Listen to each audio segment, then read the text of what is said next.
Son las 7:30 de la tarde, las 6:30 en las Islas Canarias. Muy buenas tardes a todos. Bienvenidos a la redacción abierta en El Toro Televisión, dispuestos a contarles todo lo que hoy es noticia. Hoy miércoles 15 de marzo, después del batacazo de la bolsa. Les recuerdo, 24.000 millones han perdido los bancos españoles en la bolsa hoy como consecuencia de la crisis del banco suizo Credit Suisse, una crisis que se lleva alargando varios años y que al final pues ha terminado en lo que ha terminado, una fuga masiva de depósitos. En los últimos meses habrá perdido unos 110.000 millones de francos suizos. Esto se veía venir que podía acabar mal. Los suizos confiaban en el apoyo de los bancos del Banco Nacional Saudí. El Banco Nacional Saudí ha dicho hasta aquí y ya no pongo más. Y al final, ¡pum!, se ha precipitado la crisis. Y como no sabemos si están más o menos implicados los negocios del Credit Suisse con algunos bancos europeos, hoy han sufrido todos de lo lindo, franceses, italianos y españoles. En el caso de los españoles, lo que les decía, 24.000 millones, una bofetada estupenda. Bueno, empezamos, si les parece bien, con 3 ejemplos de lo que yo intento significar aquí. Llevo más de un año ya. La droga es un problema que abarca a España de norte a sur y de este a oeste. La droga es un problema que está pudriendo la sociedad española. La droga es un problema que afecta a cientos de miles de familias españolas y esto es un escándalo. Y hay que poner a ese escándalo remedio. Hay que hacer que pues, el mundo de la política no mire para otro lado y decida que este es un problema en el que se requiere una actuación urgente. Si no, acabaremos con alguna parte del territorio español que parecerá más bien Sinaloa, México, porque mandarán más los cárteles que la Guardia Civil. Quiero enseñarles imágenes de una incautación y de unas cuantas detenciones, 14, que se han producido hoy en Écija. La sartén de Andalucía no solo es sartén de Andalucía, sino que además tiene unos laboratorios que producen hachís y que, como esta es una operación que se ha mantenido con Interpol, pues resulta que es relativa a toda Europa, porque el hachís que se ha incautado, la pasta, todo esto de esta banda, pues que operativamente lo hacía desde Écija, servía hachís a toda Europa. De ahí nos vamos a Alicante y a Murcia, donde hoy, mira tú por dónde, 6 detenidos, 6 que se dedicaban a cultivar y a vender, a negociar con marihuana. Y por último, en Murcia, en otra operación distinta que no tiene que ver con esta, 7 detenidos más por diferentes cultivos de marihuana. Bueno, ya visto lo visto, pueden ustedes llegar a la conclusión de que esto de la droga, como yo digo, es un fenómeno que nos afecta a todos los españoles, mucho más que al resto de los europeos, sin duda alguna.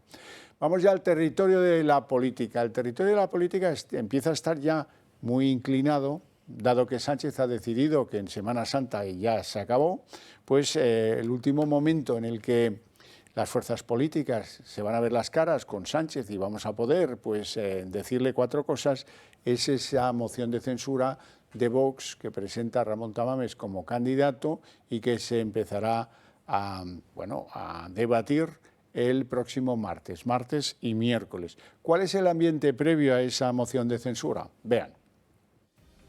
Podemos propone que sean las ministras de Gobierno quienes den respuesta a la moción. Yo creo que es de sentido común. La fuerza parlamentaria de ultraderecha, Vox, es más que ninguna otra cosa una fuerza machista. Los de Sánchez parece que ven bien la propuesta. Me parece una propuesta legítima. Una iniciativa, la de los morados, que sin embargo se lee que solo servirá para proteger a Sánchez. Creo que teniendo en cuenta que esta es una moción de censura fake, que todo el mundo sabe que no va a salir adelante, que las mujeres, del mismo modo que en las calles estamos planteando los mayores avances en todos los temas, también desde el Congreso defendamos esos avances y les plantemos cara. Según el planteamiento de Unidas Podemos, el presidente del Gobierno quedaría al margen. No replicaría ni al partido que propone la moción, Vox, ni a su candidato, Ramón Tamames. Ahora los socios de la Esquerra suben el tono y entrarán la semana que viene en una especie de inicio de precampaña. El Gobierno tampoco puede salir de rositas. Gabriel Rufián, su portavoz en el Congreso, insiste en que utilizarán la moción no solo para confrontar con Vox, sino también para hacerlo con el Partido Socialista. El Gobierno sigue sin dar pistas de cómo afrontará la próxima semana. Que quien tiene que tomar la palabra en la moción de censura, quien corresponde es al presidente del Gobierno, y a partir de ahí cualquier miembro del Gobierno puede intervenir en cualquier momento. Y quien sí, el Partido Popular. Los de Feijóo encaran la moción para presentarse como una alternativa al Gobierno de coalición y aprovecharán el desconcierto que dicen ha provocado el partido de Abascal en sus votantes por la elección de su candidato. Será Cuca Gamarra, la portavoz de los populares, quien se encargue de defender la postura de su partido. Los de Feijóo insisten en que la moción está abocada al fracaso y que el mejor baremo serán las próximas elecciones del 28 de mayo. Vamos a hablar de esa moción de censura y lo vamos a hacer con don José María Figaredo, al que ya le agradezco su presencia en el estudio, que es secretario general del Grupo Parlamentario de Vox y presidente de Vox en Asturias. Sí, señor. Muy buenas tardes. ¿Qué tal, Horcajo? ¿Cómo vamos con la moción? ¿Qué se sabe de la moción? ¿Cuándo se va a votar? ¿Sabemos cuándo se va a votar? ¿Si miércoles por la mañana, última hora o por la tarde? ¿Tenemos alguna concreción?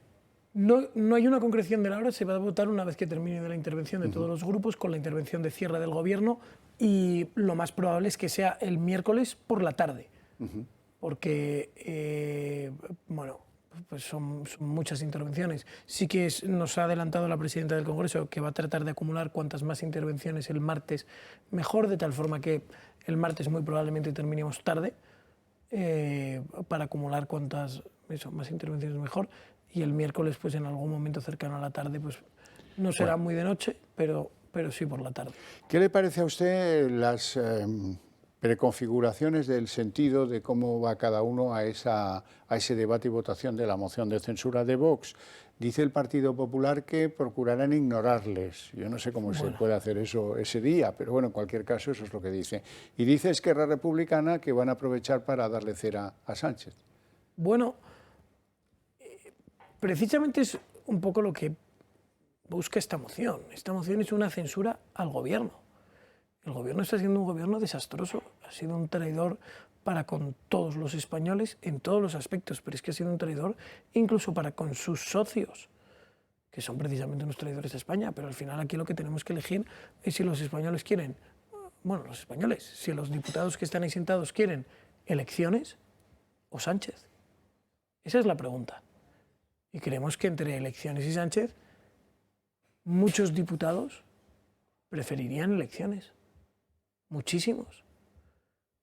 La duda es cómo se puede justificar que alguno de los diputados, en ese dilema entre elecciones o Sánchez, prefiera a Sánchez. Entonces, en mi cabeza solo cabe votar a favor de esta moción de censura. Bueno, salvo prejuicios. Salvo prejuicios, que es precisamente, claro, dice usted, ¿cómo pueden estar adelantando? Bueno, es la historia de siempre, ¿no? Todo el mundo, todos los partidos, salvo Vox, son muy moderados. Vox se supone que es el partido más radical, el partido, la ultraderecha, una cosa. Bueno, pues sin siquiera haber escuchado al candidato, que es el señor Tamames, sin siquiera haber escuchado, todos los partidos tienen ya una posición clara. ¿Cómo puede ser? Habrá que escuchar lo que dice, habrá que escuchar cuál es su análisis, habrá que escuchar sus propuestas, que son sencillas, convocar elecciones. Habrá que escucharlo y a partir de ahí decidir el voto. Luego hay otro mantra sobre el que yo quiero conocer su opinión, y es que hay quien cree que como esta moción de censura no va a prosperar, va a ser un balón de oxígeno para Pedro Sánchez. O sea, eso es minusvalorar de saque a Ramón Tamames, que tiene capacidad sobrada y demostrada para poner a Sánchez en un verdadero brete. Yo creo que puede demostrarse el miércoles que hay una gran capacidad de erosión en esta moción de censura. ¿Cómo lo ve? Bueno, por supuesto.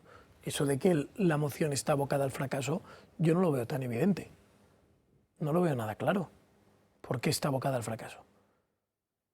Todos los grupos sabemos ya lo que vamos a votar, todos. Habrá que esperar allí y a ver qué dicen. Porque yo estoy convencido de que, si los diputados votasen en conciencia, muchas veces nos sucede, pero estoy seguro de que incluso algún diputado socialista estaría dispuesto a votar a favor de esta moción.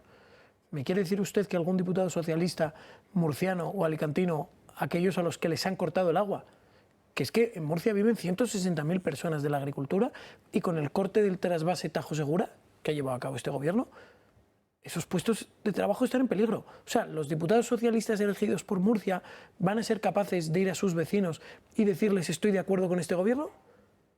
Somos socialistas todos, pero ¿estamos de acuerdo con que nos corten el agua? ¿Estamos de acuerdo? ¿Esos diputados no se van a sentir tentados de convocar unas elecciones? Yo creo que sí. Eso quizás es un pensamiento muy cándido, el mío, muy de... Naif. Sí, muy naif, pero es lo que hay que intentar. Y lo mismo sucede con todos los socios del gobierno. ¿Usted cree que nadie se va a sentir tentado de votar a favor de una convocatoria de elecciones? ¿Nadie? ¿El Partido Popular, los diputados populares no quieren que se celebren elecciones? Yo creo que esto tiene bastantes posibilidades. ¿Hay partido, cree usted, entonces? Yo creo que hay partido siempre. Hasta el rabo todo es toro.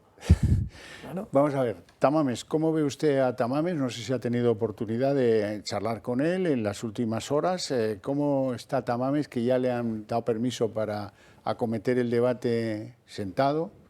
Y que, bueno, yo creo que nos va a dar una sorpresa en cuanto a energía en ese debate.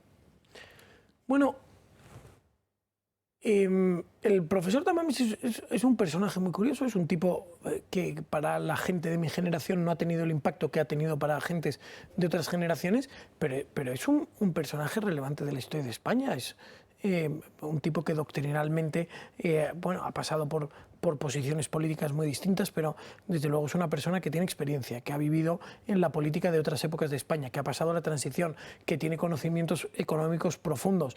Es una persona que representa en muchas cuestiones esa sensatez que incluso un buen socialista, si existiese, podría compartir. Es un candidato absolutamente independiente, que fue precisamente lo que se decía. No, bueno, es que claro, la moción de Vox, la anterior que se presentó, no, es que no vamos a votar a Abascal. Bueno, ¿quieren a alguien independiente? Ahí tienen a alguien independiente.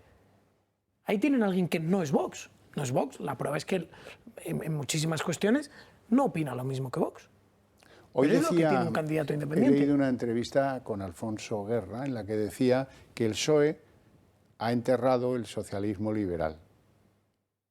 Bueno, sí, pero no sé si socialismo liberal es compatible entre sí, ¿no? Pero, sí, una contradicción. Pero bueno, pero el PSOE de hoy en día es totalmente irreconocible. Yo no sé si por casualidad alguna persona que en los años, pues eso, 80 fuese militante socialista y que nos escuche, lo verá. Este Partido Socialista de hoy en día es, pues no sé cómo decirlo, pero una copia muy deteriorada de lo que era aquel Partido Socialista. Un partido que tenía concepto del fundamento de la unidad de España, que defendía pues eso, la igualdad de todos los españoles ante la ley, que defendía, bueno, pues determinados valores que eran de alguna forma comunes a todas las fuerzas políticas y que el PSOE de hoy en día pues ha roto. Destrozado, diría yo. Que se ha liado con quienes quieren la ruptura total de España, que ha liquidado la igualdad entre los españoles, que ha promovido leyes que son absolutamente aberrantes, desde la ley trans, que tiene unos efectos nefastos, a la ley del solo sí es sí, que está dejando en la calle a todos los violadores. Continúa machacando y destrozando a los autónomos y a los trabajadores, que al final es que son la base de España y la base también de lo que era aquel Partido Socialista. Los están destrozando, es que es incomprensible. Entonces, bueno, pues es que no queda otra alternativa que presentar una moción de censura. Hay que intentar desalojar a este gobierno con todas las herramientas que sean posibles. Algunos medios de comunicación están muy furiosos con la moción de censura. Algunos, por no decir todos. Bueno, algunos muchos, pero no todos tampoco. No, todos, salvo nosotros, los independientes. ¿Sí? Pero no, se lo digo porque estaba pensando en uno muy concreto, que ha perdido muchos esfuerzos en tratar de contar a la opinión pública que el ala derecha de Vox está en contra de Ramón Tamames y de las ideas que va reflejando, así que le ponen un micrófono delante. Miren, hay varias cuestiones que tenemos que analizar. Lo primero, es muy raro que de repente todo el mainstream de medios de comunicación, todos esos medios de comunicación que reciben grandes fondos públicos de publicidad institucional, todos, de repente, todos tienen una misma opinión. Es una cosa extrañísima. ¿Cómo puede ser que El País, El Mundo, el ABC, todos, empezamos a nombrar, todos tengan la misma opinión? Es rarísimo. Es rarísimo. Ahí pasa algo. ¿Cómo puede ser que no haya matices? ¿Cómo puede ser que nadie de estos grandes medios de comunicación, que están todos endeudados hasta las cejas y que todos viven al final de la publicidad institucional que el gobierno va inyectando, cómo puede ser que ninguno de ellos diga, bueno, esto podría estar bien? ¿Cómo? Es inexplicable. Es decir, la realidad es que medios independientes sois muy pocos los que estáis. Y sois los únicos que manifestáis una opinión eso, disidente. Don José María, yo siempre añado, porque conozco bien a Ramón Tamames, ha sido tertuliano de mis programas hace 1000 años, le conozco bien y sé que él puede aportar en ese debate una visión que a muchos les va a extrañar. Hay un patriotismo español de izquierdas, por mucho que no lo comparta Pedro Sánchez y muchos otros partidos de la izquierda española de hoy, pero Ramón Tamames, que aquí lo tuvimos en una entrevista, pues nos dio una lección de la historia de la bandera de España que a muchos les va a poner muy nerviosos. Claro. Sí, es que en el fondo yo creo que mi sensación es que esta moción de censura es al final un movimiento inesperado para los grandes partidos de España. Yo creo que tanto al PP como al PSOE como a Podemos y a los grandes partidos regionales separatistas, pues oye, al PNV y demás, este es un movimiento muy poco ortodoxo. Y estos partidos están muy cómodos, y esto lo tienen que entender al final los oyentes, están muy cómodos en la ortodoxia política, ¿no? Todo esto se hacía así de siempre, las cosas eran así. Y realmente introducir a Tamames en esta moción de censura es introducir a un extraño de la política, en ese sentido. Es alguien que no responde a los intereses de los partidos, no responde al electoralismo de los típicos partidos, no está en la corrección política de estos típicos partidos, no tiene por qué defender los moldes de estos partidos. De repente es pues, un outsider, utilizando el anglicismo, y yo creo que eso es lo que les incomoda. Que de repente alguien que no está en la política, que habla un poco con el sentido común de la calle, que habla con la experiencia de los años, que habla con la experiencia de quien vivió la transición, que en algunas cuestiones estará de acuerdo con nosotros, en otras con otros, en otras, y que pica un poco de ese sentido común que circula un poco por la calle, que no es una ideología partitocrática monolítica. Y ese es el problema. Eso es lo que a ellos les fastidia. ¿Cómo va a reaccionar un partido que es eso, monolítico, ante ese outsider que les va a poner frente al espejo? Y luego que Sánchez, con Ramón Tamames, espero y deseo que pierda su principal arma dialéctica, que es el insulto. ¿Y cómo va a insultar él a Ramón Tamames cuando presente la moción de censura? Pues es bastante complicado. Y luego hay otra cosa que le da un elemento, un valor nuevo a la moción de censura, que es que me da la sensación que va a ser la última oportunidad para el hemiciclo de hacerle un reproche a Pedro Sánchez, porque él ya tiene sus cálculos hechos. En Semana Santa se pone el gorro de candidato y luego a lo de la Unión Europea. Eso es. Eso es, desde luego este va a ser un debate muy global. Al final va a haber una oportunidad buenísima para hablar del caso mediador, de toda la corrupción que desangra al Partido Socialista, para hablar de la situación de los precios que están desbocados en España, las mayores subidas de precios de la historia, para hablar de los tipos de interés, para hablar de la situación del coste de la energía, para hablar de la política energética del gobierno. Yo creo que es una oportunidad magnífica para afearle al gobierno todos los aspectos en los cuales está al final desangrando España. Bueno, vamos a aprovechar ese guiño que me hace usted. Hablemos de inflación. Los datos de la inflación del mes de febrero reflejan pues, que el grupo de alimentos y de bebidas no alcohólicas ha subido pues, un 16 y pico %. Eso significa que sin que haya reproche, apenas hay reproche, las medidas del Gobierno han fracasado y nadie le exige al Gobierno que implemente nuevas medidas. Eso me... Justo hoy ha intervenido Iván Espinosa en el Congreso al respecto y hizo un símil que es muy interesante. En lo que va de año llevamos una subida de los precios del IPC récord. Nunca jamás había habido tal subida y parecía que los precios se empezaban a estancar. Pero es que ahora ha habido una nueva subida superior incluso a la anterior que se acumula en este mes. El símil que hizo Iván dice que si fuese esto una competición ciclista, sería como haber subido el Tourmalet y una vez que los españoles han subido el Tourmalet, con el esfuerzo que ello supone, les tocase subir la etapa de los lagos de Covadonga. Sí, sí. El desgaste para la sociedad española es inasumible. La situación es absolutamente inmanejable. La inflación está disparada, el coste de la vida se incrementa a un precio galopante, no solo la inflación en los precios de los productos, lo que es la cesta de la compra, también todo lo que son los productos energéticos, los productos bancarios, el coste de la deuda, las hipotecas. En definitiva, es que la situación para los españoles se está haciendo absolutamente inmanejable. Y mientras tanto el gobierno lo que está es perdido con sus, pues eso, tapando los casos de corrupción que le desangran, sea la historia esta del diputado Bernardo Fuentes, qué ministerio estaba afectado por ello, porque este señor al final lo que hacía era conseguir contratos públicos.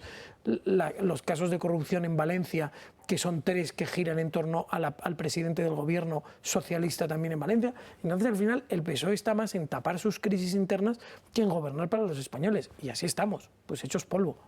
Bueno, última cuestión. Me gustaría conocer su opinión a propósito de la reforma de las pensiones, que está muy ufano el gobierno, que hoy la presentaba con los sindicatos, que, en fin, que no cuenta con el agente social de los empresarios y que no resuelve en absoluto el problema, da la sensación. La cuestión de las pensiones es un problema que el gobierno no quiere encarar. Para que todos nos entiendan, el sistema de pensiones en España se basa en que los cotizantes actuales pagan la pensión de los cotizantes pasados. Pero es que la pirámide poblacional en España está invertida. Necesitamos reformar ese sistema. Necesitamos ver cómo logramos que los números cuadren. Y el gobierno no quiere asumir eso. Lo que ha hecho ahora es parchear el sistema, incrementando de una forma desmedida y artificial las cotizaciones sociales, para sumar una pizquita más a los pagos que van a poder hacerse. ¿Pero qué impacto tiene esto? Esto supone que los costes laborales se multiplican, tanto los que son a cargo del trabajador como los que son a cargo de la empresa. Esto al final va a redundar en destrucción de empleo y desde luego en poner una carga aún más pesada sobre los hombros de los autónomos, que ya lo están sufriendo. Los autónomos que nos estén escuchando verán que las cotizaciones van subiendo. Y que ahora no solo es ya que económicamente la cotización a la seguridad social de los autónomos se incremente, sino que además la carga administrativa que tienen que asumir los autónomos es todavía superior. Sin que el gobierno ponga nada de su parte, porque el gobierno podía haber decidido, mira, voy a pasar las pensiones que no son contributivas a los presupuestos generales. Voy a pasar los gastos de la gestión del sistema contributivo, los salarios de los trabajadores que están en los diferentes sectores del Ministerio de Seguridad Social, los voy a pasar a presupuestos y no los va a pagar el pensionista. Aprovechando, Horcajo, que el gobierno ha obtenido la recaudación récord de la historia. Claro. Nunca, jamás, un gobierno de España había recaudado tantos impuestos. Y ya que no quieren bajar los impuestos, que por lo menos dediquen el importe recaudado a las cosas que de verdad importan. Sanidad, educación, pensiones, justicia. Tantos servicios públicos que están en España absolutamente infrafinanciados. Pues oigan, háganlo. Pero no, ellos se gastan el dinero al final en sus chorradas. Pues su ministerio, la campaña esa infame del ministerio hablando de sexo totalmente innecesaria, la Secretaría de Estado de esta señora que solo habla de masturbación y de no sé qué, en eso se gasta el dinero el gobierno, en lugar de las cosas que realmente importan. Bueno, en eso y en tener calentita a la clase clientelar que, bueno, pues sea por un bono, sea por un aumento de las pensiones, o sea por un aumento de cosas, pues están contentos con lo que les Estoy cae. de acuerdo en parte. Porque si yo fuese uno de esos jóvenes a los cuales el gobierno les ha prometido 200 euros al año, un bono de 200 euros al año, yo más que voto cautivo, lo que me estaría pareciendo es un insulto. ¿Qué pretende arreglar este gobierno con 200 euros al año? Si es que solo la subida de la gasolina en los últimos meses ya devora eso en un mes. ¿Qué pretenden? O lo mismo, ayer el Partido Socialista confesó que quiere quitar el bono social térmico para electricidad y para gas a las familias numerosas. A mí que me lo expliquen. El gobierno del escudo social. o sea, ¿qué clientelismo están consiguiendo? O sea, es que es evidente que es lo que pretenden conseguir, pero es que hasta eso lo están haciendo mal. Don José María Figaredo, un placer enorme tenerte en el programa. Muchísimas gracias. De verdad, nos vamos a ir a publicidad nosotros ahora en este mismo momento y a la vuelta en unos minutitos continuamos.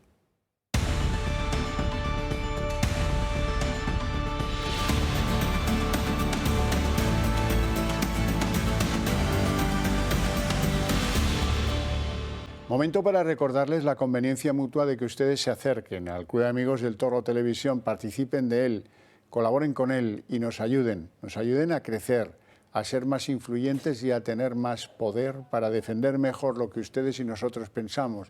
Ustedes han elegido esta televisión.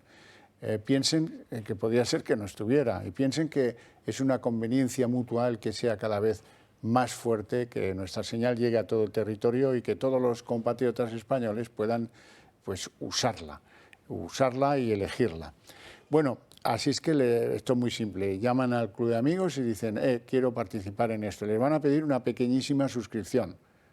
Lo clásico de un medio de comunicación, que todos vivimos de la suscripción de nuestros espectadores, o debiera ser así. A los hay que viven del dinero público de Pedro Sánchez, pero ya saben que no es el caso, ¿verdad? Además, les quiero recordar que El Gato al Agua continúa su gira después de pasar por Valencia y por Oviedo. El jueves 23 de marzo, José Javier Esparza y sus tertulianos estarán en Alicante. Pueden ustedes disfrutar de su programa favorito en directo. ¿Quieren venir de público? Pues díganlo. Ahí tienen el teléfono del Club de Amigos para llamar y para que les reserven plaza. O tienen la web del Club de Amigos, que es clubdeamigos.eltorotv.com, y en el apartado Agenda pueden hacer sus reservas para el mismo propósito, que es acompañar la estancia del Gato en Alicante. Y les quiero hablar de algunos regalos que, pensando en el muy próximo ya Día del Padre, el Día de las Josefas y Josefinas, el Día de los Pepes, en fin, ustedes verán, pero hay muchas opciones. Por ejemplo, los relojes automáticos del Club de Amigos. Sí, porque además de ser muy bonitos, como lo ven ahí en las imágenes, pues hay modelo para hombre, para mujer. Están equipados con cristal mineral recubierto de zafiro, acero inoxidable, son sumergibles a 100 metros, garantía de 2 años y se cargan de manera natural con el movimiento de su muñeca. Y lo que a mí me fascina más de este reloj es que si uno se lo quita y le da la vuelta, tiene el acceso libre a ver a través de un cristal cómo funciona la maquinaria, cómo funciona el reloj, algo que estaba antes reservado, ya saben, a los joyeros que se ponían aquella especie de catalejo para la minucia de la maquinaria del reloj. Bueno, y hasta aquí lo que yo quería contarles del Club de Amigos. Estábamos hablando antes con don José María Figaredo a propósito de las pensiones. Hoy las han presentado como si fueran la octava maravilla y ya les anuncio aquí que el sábado en Mar se perdió en Cuba. Vamos a debatir a fondo qué pasa con las pensiones, qué impacto tiene esta reforma, si es justa o no es justa y sobre todo si es un parche o no es un parche. Las tres razones me parecen que hacen que el programa vaya a ser de su interés. Vamos a ver ahora lo que el día de hoy ha traído en materia de la reforma de las pensiones, sobre todo con ese maravilloso globo sonda. ¿Alguien sabe lo que pasará en este país el año 2027? Pues lo más probable es que haya decaído el gobierno de Sánchez mucho antes, que gobierne otro partido político, otros partidos políticos y que tengan clara la prioridad de las pensiones y una manera de resolverla definitivamente para que no estemos agobiados por la jubilación de los hijos del baby boom, que es el problema que tiene las pensiones hoy en España. Han sacado un bonito titular. Las pensiones mínimas serán de 1.200 euros en el año 2027. Bueno, pues eso ya lo veremos, escriba. De momento me quedo con lo que habéis contado, que son quién va a financiar las pensiones, qué sobrecargas vais a hacer sobre el sistema de pensiones para que, si acaso, dure unos pocos años más. A continuación, lo vemos en un trabajo que hemos preparado para ustedes. El gobierno de Sánchez y los sindicatos llegan finalmente a un acuerdo para reformar las pensiones. Que esta reforma es una reforma histórica de una relevancia extraordinaria. Tras meses de negociación, el respaldo de comisiones obreras y UGT ha dado luz verde a la propuesta del Ejecutivo. Sin embargo, la COE se queda fuera con un rechazo frontal a la legislación. Aquí falta alguien y es una lástima que la COE no compadezca hoy en esta firma. Entre las principales novedades del texto acordado entre los dos socios de gobierno está el cambio en el periodo de cómputo de la pensión. La reforma plantea que se calcule o con los últimos 25 años cotizados o con los últimos 29. Se elevarán también las bases máximas. Entre 2024 y 2050 las bases máximas subirán cada año la cuantía anual del IPC más 1,2%. Se implantará además una cuota de solidaridad, una de las propuestas que pedían los sindicatos. Y por último también pretenden aumentar las pensiones mínimas de jubilación hasta los 1.200 euros en 2027. Una reforma a la que Garamendi se opone completamente. Y sinceramente es que aquí no había diálogo. Es que aquí realmente no es de recibo que se nos llame a última hora para decir esto es así. Es decir, una expresión muy española, estas son lentejas y ahí va. Una posición que coincide con la de los populares. Advierten de que la reforma no garantiza la sostenibilidad del sistema y además pone en riesgo la creación de puestos de trabajo. Mi propuesta de pensiones es mantener la sostenibilidad del sistema de pensiones y lo que ha hecho el Gobierno es hacer un agujero en las pensiones que no está dispuesto a revertir. Por su parte, el Gobierno insiste en que el texto cumple con todas las exigencias del Pacto de Toledo y espera que Bruselas dé por buena la reforma, fundamental para recibir el cuarto pago de los fondos europeos. En principio se espera que sea el jueves cuando se convoque un Consejo de Ministros extraordinario para que la Ejecutiva apruebe esta reforma. Podría ser incluso antes porque Sánchez tiene muchas ganas de dejar eso al rumbo que le sentó muy mal.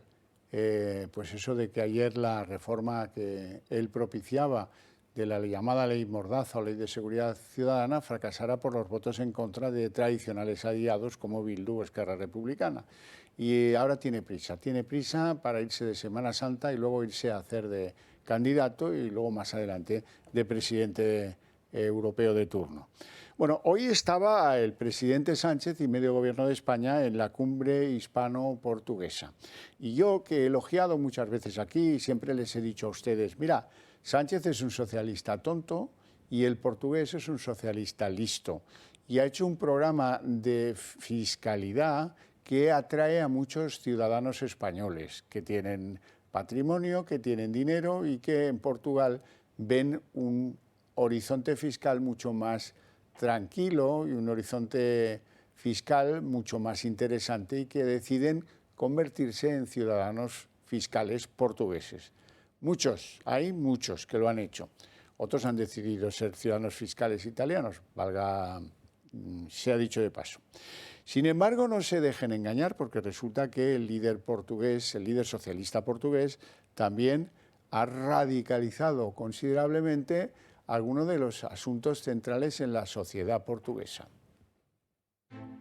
Pedro Sánchez inaugura en Lanzarote la 34ª cumbre hispano-portuguesa, en mitad de la peor crisis de su gobierno de coalición y a las puertas de una moción de censura. Portugal, socio comunitario vecino y socialista, que venía aplicando una activa política fiscal de captación de capital extranjero, ha dado un giro radical en sus propuestas, unas medidas que nuestro Ejecutivo observa de cerca, como la reciente ley para despenalizar la eutanasia, que ha sido tumbada por segunda vez por su Tribunal Constitucional, en esta ocasión por una ajustada mayoría y debido a un simple error de forma al no entenderse en el texto si el sufrimiento físico, psicológico y espiritual es acumulativo o alternativo. La otra gran novedad es la intervención del mercado inmobiliario de uso habitacional. Antonio Costa quiere obligar al arrendamiento forzoso de los pisos o casas que permanezcan más de 100 días desocupados, obligando a realizar las obras necesarias para poner el inmueble a punto, con fondos municipales si fuese necesario. El portugués socialista cerraría el círculo asumiendo las mensualidades impagadas y pudiendo proceder incluso a un desahucio.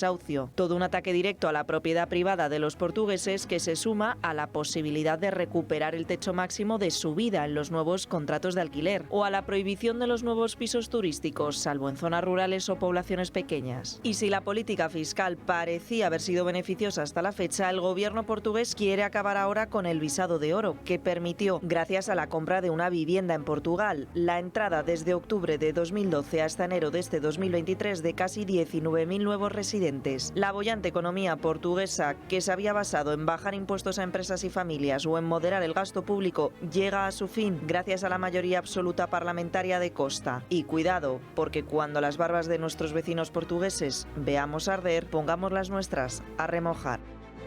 Bueno, y quiero contarles, tengo mucho interés en que les quede claro que el Gobierno ha utilizado al socialista catalán Josep Borrell, que es el actual jefe de la diplomacia europea, para ver si su gestión en Argelia permite desfacer el entuerto. El entuerto viene, ya saben ustedes el origen, de que los argelinos no nos suministran apenas gas, de que los argelinos podrían hacerlo pero no quieren hacerlo. Y eso está directamente relacionado en fechas, en intenciones, es una intención declarada, retiraron incluso a su embajador, desde que Pedro Sánchez, con aquella carta ridícula escrita en algo que él cree que es francés, al rey de Marruecos le dijo, mire, apáñense con el Sáhara, nos parece bien que sea de soberanía marroquí. Aquello enfureció a Argelia, que es toda una potencia regional, y desde entonces se acabó el tema del gas, cuando más falta nos hacía, porque Sánchez regaló el Sáhara cuando la guerra de Ucrania llevaba ya en marcha algunos meses. Bueno, y entonces han mandado a Borrell, le han pedido a Borrell que haga una mediación ante las autoridades argelinas a ver si se les pasa el enfado. Ha fracasado. Y este es un buen momento para recordar cuánto nos cuesta el capricho de Sánchez. El del regalar el Sáhara, ¿cuánto nos cuesta a la sociedad española? Pues unos 2.000 millones, que era lo que estábamos vendiéndole a Argelia en muchas cosas, y que no es que esté cerrado el comercio con Argelia, pero sí lo está, como demuestra el vídeo a continuación. Argelia no da su brazo a torcer. La primera visita de Josep Borrell al país como alto representante de la Unión Europea le ha servido para reunirse con el presidente argelino y también con el número 2 del Ministerio de Asuntos Exteriores. El motivo de la visita, intentar poner fin a las trabas comerciales que Argelia impone a España desde el año pasado. Un boicot que es consecuencia del cambio de posición del gobierno de Sánchez con el Sáhara y que ha provocado pérdidas de 2.000 millones de euros a las empresas españolas. Borrell, que ya intentó mediar el año pasado instancias de España, ha subrayado su deseo de alcanzar una solución y ha reconocido que los países de la Unión Europea califican estas trabas de desafortunadas. Los dirigentes de Argelia han optado por el silencio durante la visita del enviado europeo, pero desde Moncloa siguen en las suyas. Consideran que la suspensión de las transacciones comerciales desde y hacia España son una vulneración del acuerdo de asociación. Sin embargo, desde Argel creen que esta crisis va para largo. Están completamente indignados por los movimientos del gobierno de Sánchez para involucrar a Bruselas. Bueno, y como sé que muchos lo están esperando, porque no vamos a consentir, ni ustedes ni nosotros, que esto del caso Tito Berni quede soslayado como pretende Sánchez en el Congreso de los Diputados, vamos con las novedades que arroja el caso de Tito Berni. El caso mediador sigue dando de qué hablar. Nuevas grabaciones implican ahora a una concejal también del Partido Socialista. El miércoles estoy en 10 horas con Lucía, que nos va a presentar a otra confederación de empresarios de los cristianos, porque ella dice que nos quiere ayudar, que mínimo este mes nos tiene que dar 3 empresas. Y dárselo el miércoles. Se trata de Lucía González Llanes, que ha permanecido en el Ayuntamiento de Guía de Isora hasta 2019. En la conversación, el mediador de la trama, Navarro Tacoronte, y el abogado Plácido Alonso, que se encargaba de dar una apariencia de legalidad a las operaciones, hablan de un nuevo encuentro con ella y con el mismo edil del municipio, Pedro Martín. El audio, que obra en poder de la Policía Nacional, detalla varios de los negocios que los cabecillas tenían en marcha. Este miércoles el mediador ha irrumpido en el pleno del Cabildo de Tenerife, un puesto que precisamente ocupa el mismo Pedro Martín, y persona que Navarro Tacoronte insiste tenía constancia de toda la trama. Esperaba que Pedro ya por fin lo reconociera. ¿Y aquí en el Cabildo se reunió alguna vez aquí? ¿Con don Pedro? Sí, claro. ¿Y saben para qué me reuní? Para informarle de todo lo que estaba sucediendo. Y ya don Pedro sabía del caso mediador. Miente. Y ahora saldrán los WhatsApp. Miente. ¿Quién tiene que estar preocupado es él, no yo? Yo ya estoy en una causa. En el Pleno se han explicado los motivos que han llevado al cese del entonces director insular de Deportes, Ángel Luis Pérez Peña, el mismo que llevó a Navarro Tacoronte a los tribunales por presunta estafa. El tiempo corre y el peso del conocido como el caso del Tito Berni puede hacer mella en los de Sánchez, que ahora, sin comisión a la vista para investigar a su exdiputado, insisten en que se trata de un solo caso de extorsión y de estafa. Bueno, nos vamos a ir a publicidad y a la vuelta abrimos la mesa de análisis político.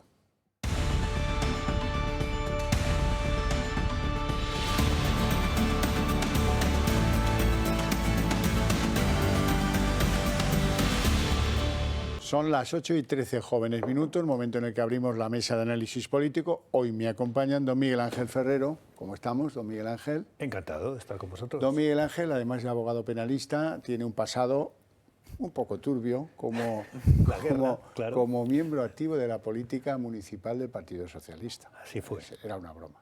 No, era una broma. por Dios. No, hombre, era una broma. Yo puedo decirle cuando digo algo y es una broma, ¿no? Claro, pero es bien recibida, que es a lo que me refiero. Pues me alegra mucho. Don Sergio Bravezo, diputado del PP en la Asamblea de Madrid. Muy buenas tardes. Buenas tardes. Hoy vamos a empezar, si les parece a ustedes bien.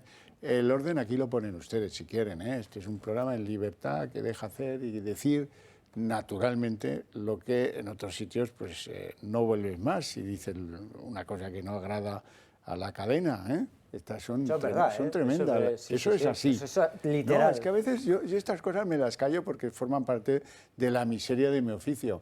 Pero es bueno que la gente lo sepa, ¿eh? Hay que recordarlo. Y he de decir, aquí jamás a mí me ha dicho nadie que puedo, no puedo, o me ha opinado, oye, no me ha gustado eso que has dicho. Jamás en la vida. Por eso siempre que me invitan aquí, yo encantado de estar aquí. Y mira que algunos días lo has tenido difícil. Recuerdo un reciente día aquí con un personaje del feminismo muy querido, que es Lidia Falcón, que tuviste que batirte el cobre. Bueno, ahí lo dejo. También era una broma.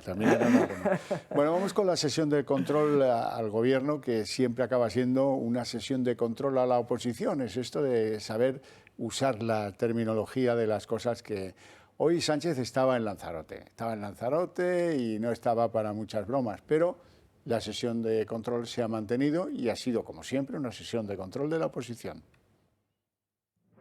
Pedro Sánchez se salta a otro pleno de control a su ejecutivo por estar en Lanzarote junto a 9 de sus ministros, mientras los restantes han aguantado el rapapolvo en el Congreso. Señor ministro, ¿qué más queda por aguantar de este gobierno? Le confirmo que les queda mucho por aguantar, a ustedes de la ultraderecha y a ustedes de la derecha. Esta legislatura, la que viene y las que quieran los ciudadanos españoles. Yo le voy a explicar a usted ahora lo que los españoles ya hemos aguantado.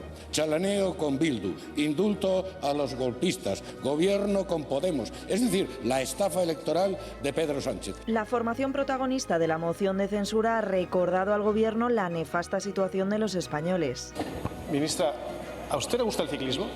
Los ciclistas van llegando a esas cumbres exhaustos tras realizar un esfuerzo sobrehumano por superar esas pendientes, un poco como los españoles con la cesta de la compra. Lo que no se entiende es que ustedes y el Partido Popular hayan votado en contra de todas las medidas que han venido a reforzar las rentas de las familias, a reforzar las pensiones. Y tampoco ha faltado la interpelación para demandar más información sobre el caso de corrupción del Tito Berni.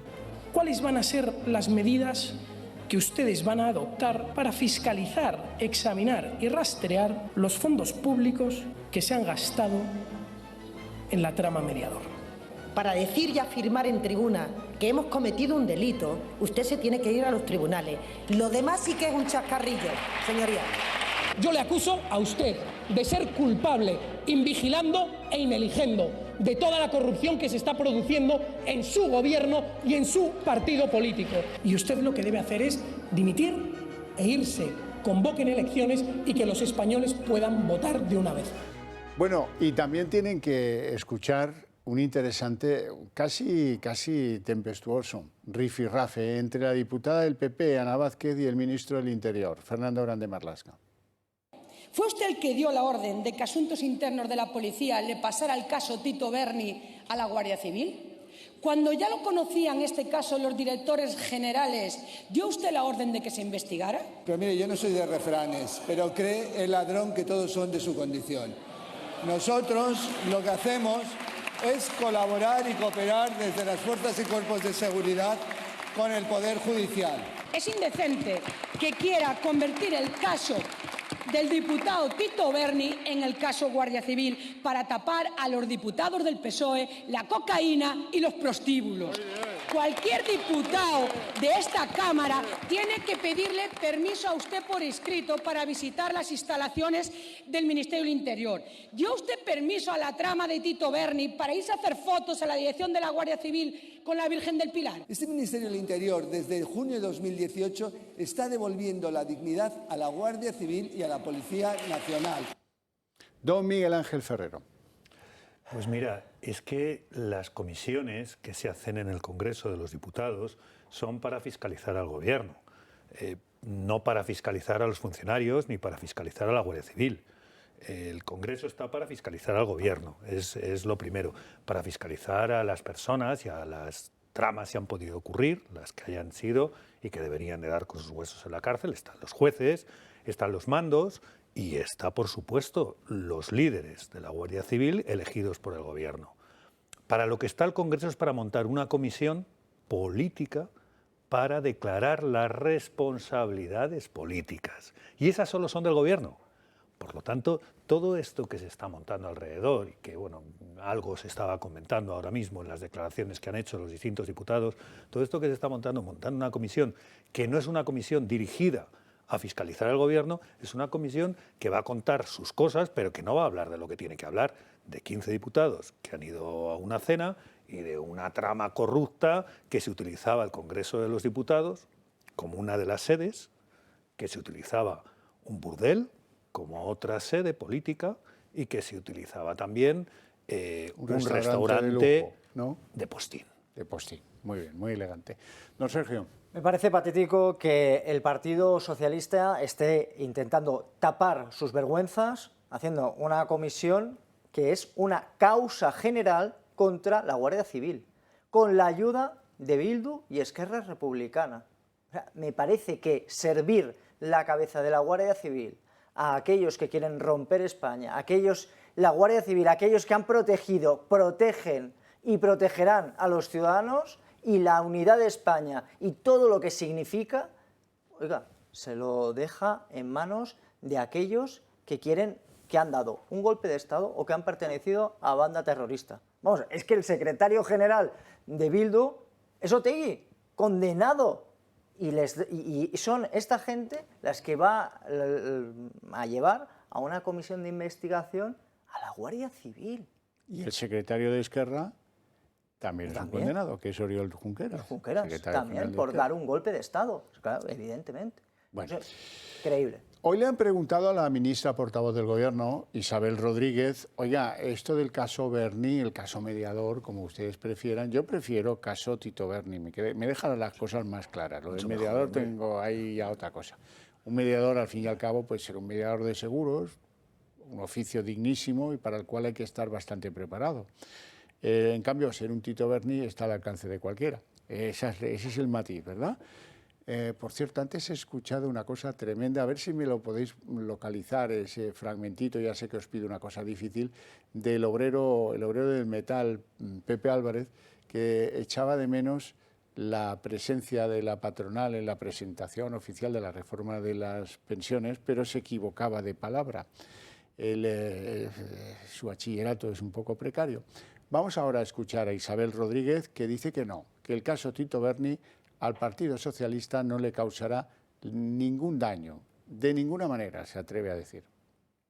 Esa fortaleza que tenemos como organización centenaria de implantación en todo el territorio, de buen hacer, de mucho compromiso desde mucho tiempo, pero sobre todo en estos años de democracia, van a tener un resultado muy positivo para el Partido Socialista y, por tanto, este partido va a ir, creo que, muy bien en esas elecciones municipales. De hecho, ya veo que algunos van bajando sus expectativas. Nosotros las tenemos altas en esta próxima cita.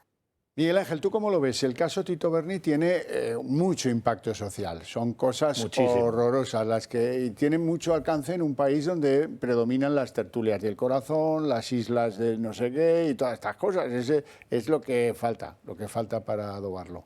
Pues sí, fíjate, incluso aunque fuera por poco dinero, tendría mucha más importancia por eso que tú dices. Pero también tiene una serie de componentes que superan a la afición, ¿no? Y es esto de lo erótico festivo. Claro, ¿no? Claro. Lo que nos hace recordar a Roldán.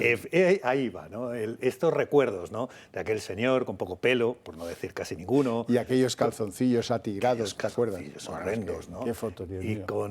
con esos peluches, ¿no? Que se ponían. Y ahora yo he visto alguna con un cojín, ¿no? Entonces, esto es tremendo. Pero mira, el problema que tiene, y me consta que es así, porque a mí, pues, en fin, he tenido algunas conversaciones, el problema que se tiene dentro del Partido Socialista es que estas cosas están empezando a causar auténtico terror.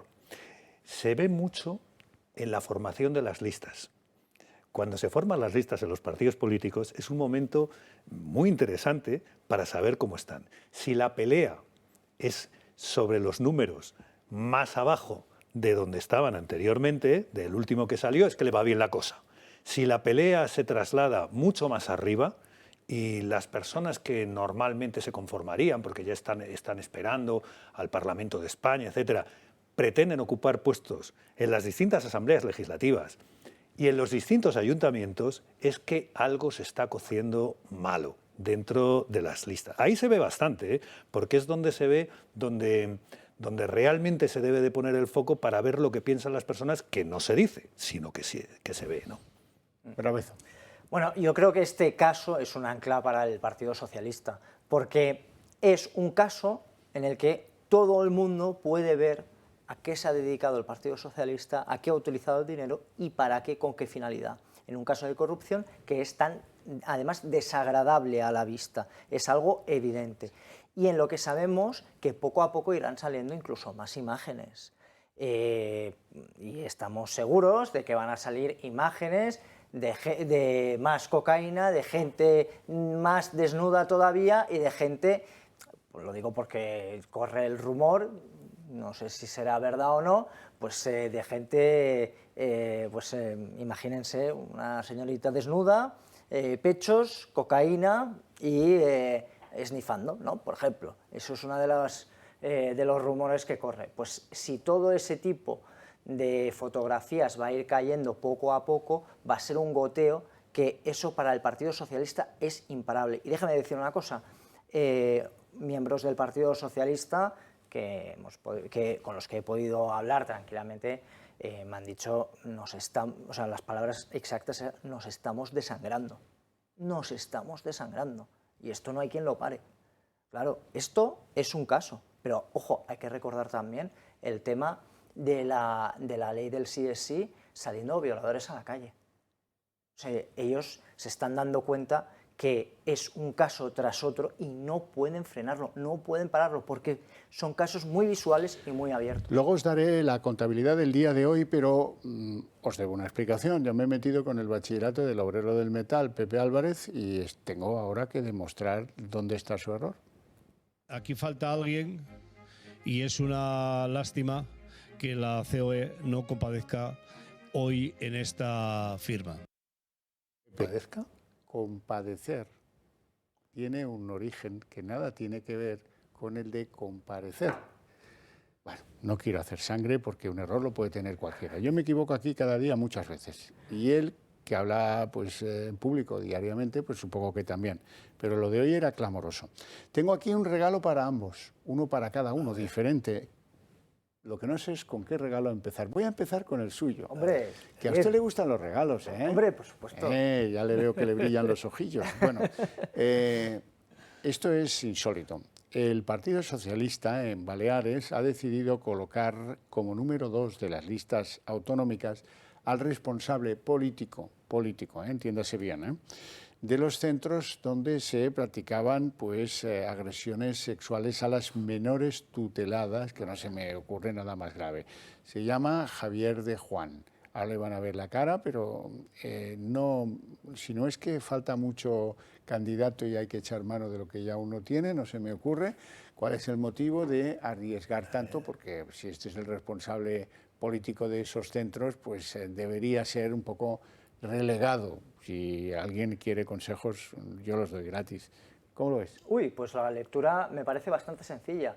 significa que le han regalado este puesto de número 2, se lo han asegurado, porque la presidenta está hasta arriba, hasta las cejas de este caso, y sabe perfectamente que ella es la última responsable y, por ende, la culpable de todo lo que ha sucedido. Vamos, es que este caso, o sea, esto me queda clarísimo que es así, porque si no, de otra forma, uno aparta a la persona, será juzgada y la responsable, y evidentemente no voy a llevar a una persona que me va a hacer daño y que mancha de una manera espectacular mis Pero listas. esto tiene un componente de a por todas, ¿no? Vamos a por todas y a ver si cuela.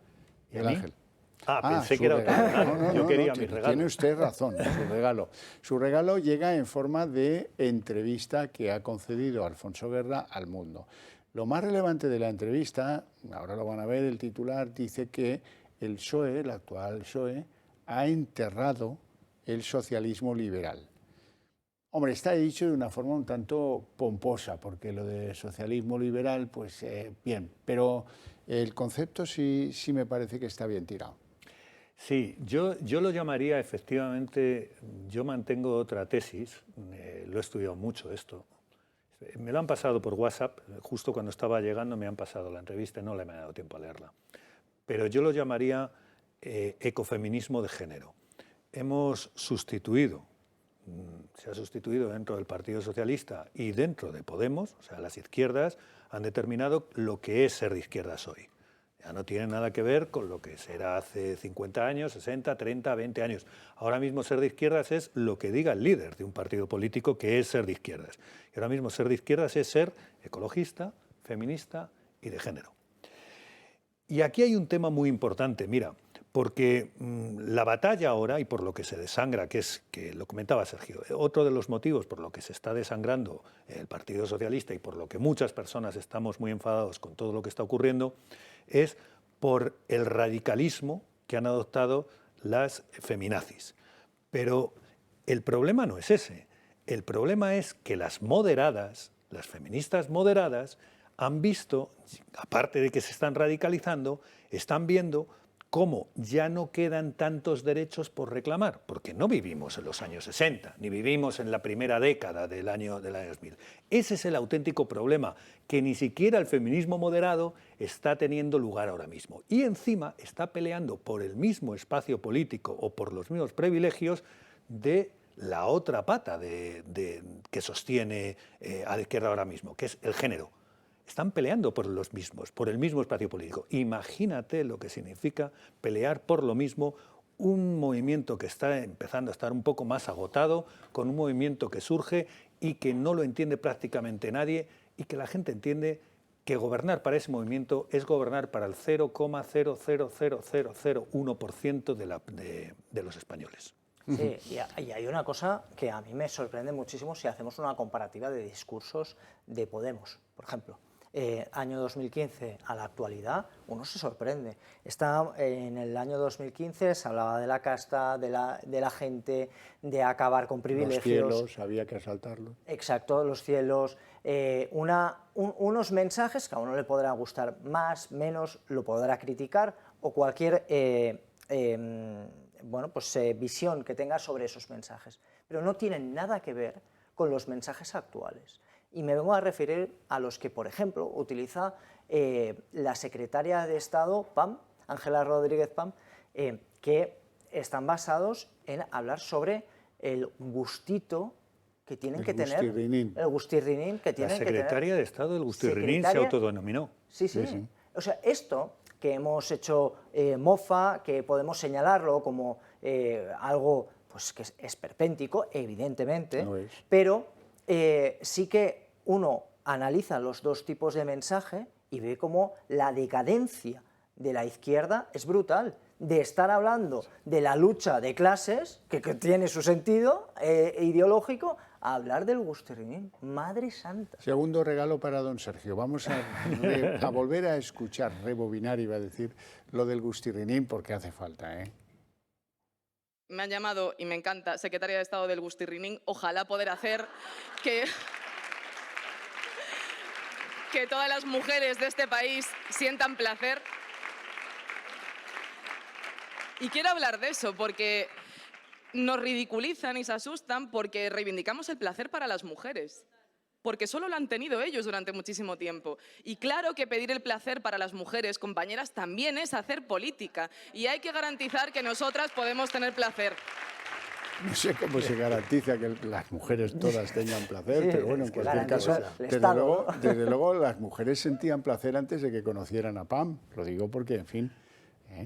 Sí, es que, mira, mientras que todo esto se está hablando, hay un estado de gorrinismo en el gobierno, es un gobierno gorrinil, porque ver estas cosas es de gorrinos, ¿no? Entonces, mientras que todo esto se está hablando, las mujeres se levantan por la mañana para ir a trabajar y los hombres, y se levantan y madrugan, y vuelven por la noche, porque estás 1 hora y media para llegar al trabajo, 1 hora y media para volver, estás 8 horas trabajando, más 1 hora para comer, echas el día.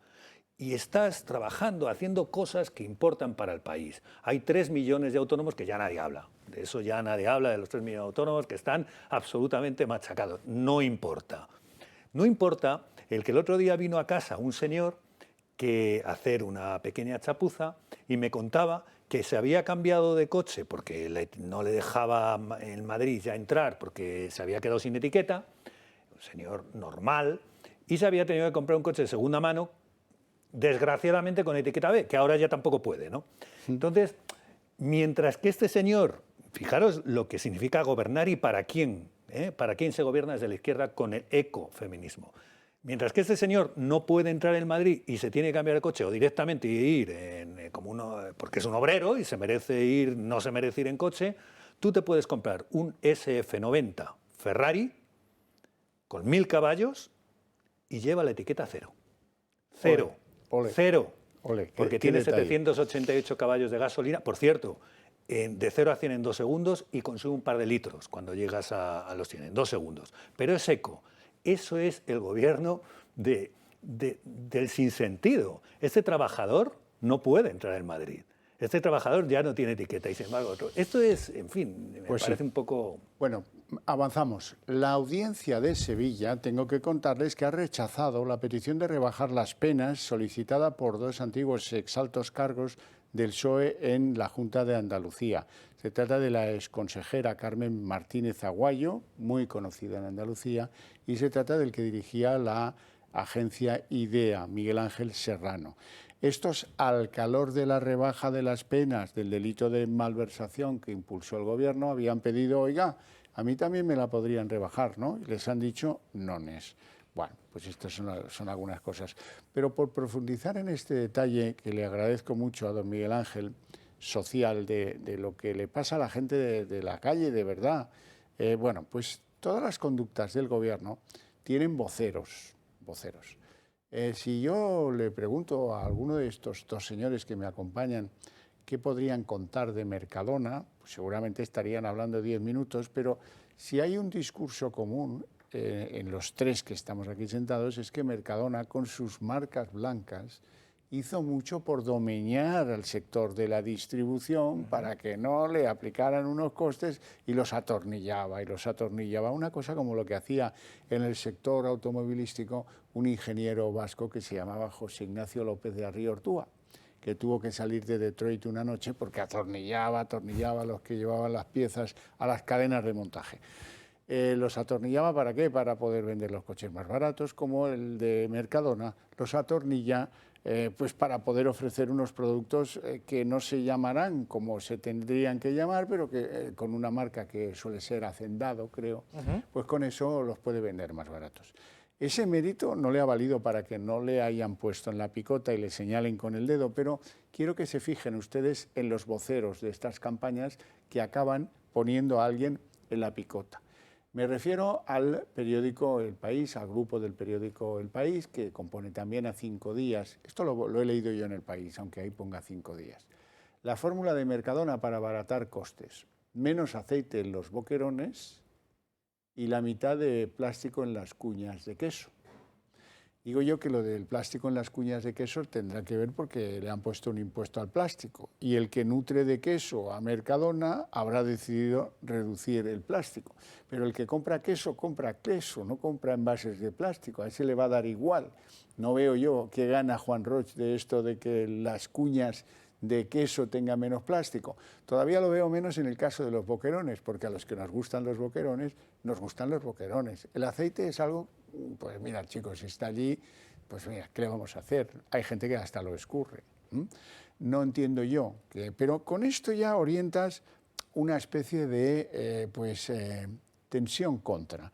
Si a eso le añades, que estaba en el mismo artículo, que esta compañía, Mercadona, se va a gastar 150 millones en una batería de ahorros que aparece en la letra menuda. De hecho, estos tíos de Mercadona lo que hacen es estafarnos con el aceite de los boquerones y con el plástico de las cuñas de los quesos, lo cual me parece absolutamente demencial. ¿Cómo está el nivel del periodismo? Lo del diario El País, en este caso 5 días, es extraordinario cómo ha decaído. Sí. Una de las cosas que sucede es que, usted lo comentaba, en Mercadona no tiene el control sobre los productos que le llegan. Eso serán las diferentes marcas que está vendiendo, y hay que recordar que las marcas que venden bajo el nombre y nomenclatura de Hacendado lo produce la propia marca. Lo produce la propia marca, que hace uno especial para Mercadona. Bueno, el resultado de todo lo que estamos viendo es cualquier tipo de excusa, cualquier tipo de dato, lanzarlo con la brocha gorda, simplemente con el objetivo de hoy hablar del señor Roig.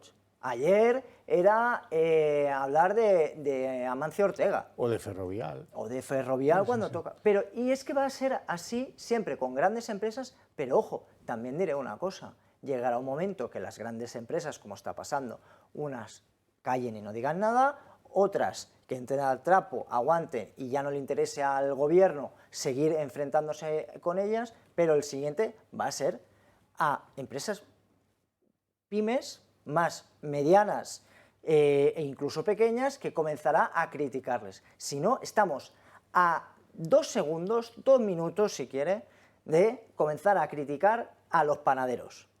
Si no, tiempo al tiempo. No, Miguel Ángel.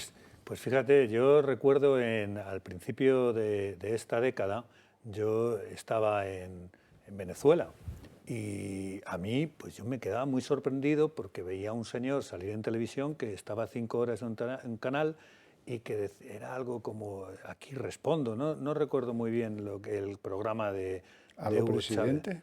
Aló presidente, pero yo me quedaba sorprendidísimo y lo oía, y me decían, pero ¿cómo puedo escuchar esas cosas? Y yo lo oía, ¿no? Y recuerdo aquello de expropiese, que vino después, ¿no? Expropiese, ¿no? No quiero decir que este gobierno vaya a empezar a expropiese, no van por el estilo, no sé si lo va a hacer, pero no quiero decir eso. Pero desde luego, el que las 3 empresas más importantes de este país las coloques en la picota es pegarte un tiro en el pie. O sea, estamos hablando de nuestro sector productivo, del que comemos todos. O sea, hay que gobernar para 47 millones de personas. No para 15.000, no para 16.000, no para, para darle un poco de calor. 0,005 decía usted antes. Claro, no, yo me refería también por el tema de la ley trans, sabiendo que hay 10.000 personas, ¿no? 10.000 trans, y que me parece muy importante que tengan sus derechos total y absolutamente, pero eso no es representativo de 47 millones. Tú no puedes hacer la política de un país basada en esas cosas, y muchísimo menos no puedes destruir el sector productivo de tu país, que le da empleo a la gente que se levanta por las mañanas, la gente que madruga. No puedes destruir ese sector productivo porque mañana les tienes en la lista del paro. Y eso es lo que se debería estar haciendo. Mercadona, ¿no? Que tiene los salarios más altos dentro del sector. Y más trabajadores. Y más trabajadores. Que si cierra Mercadona. Y que es no entender nada. Es no entender cuál es la clave del éxito de Mercadona. Márgenes muy pequeños, muy estrechos, que por cierto han reducido este año y el año anterior. Márgenes muy estrechos y gran volumen de ventas y muchos supers trabajando al mismo tiempo. ¿Cómo consigues convencer a tantos españoles de que tus productos tienen que venir a buscártelos a las tiendas estas con la marca Mercadona? Ofreciéndoles mejores precios. ¿Qué? ¿La gente, os pensáis que la gente es tonta? ¿O cómo es eso? Que vamos a comprar ahí. De verdad. Bueno, vamos a ver. Algunos sí son decididamente tontos. Escuchen el siguiente caso. Polemicón en la política madrileña.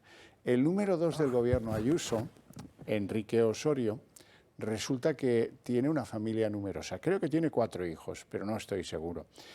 Familia numerosa. Y entonces pidió el bono social para personas vulnerables, el llamado bono social térmico. Y se lo dieron, bueno, y entonces va y monta un pollo descomunal doña Mónica García, médico y madre, ya saben, la portavoz de Más Madrid en Madrid.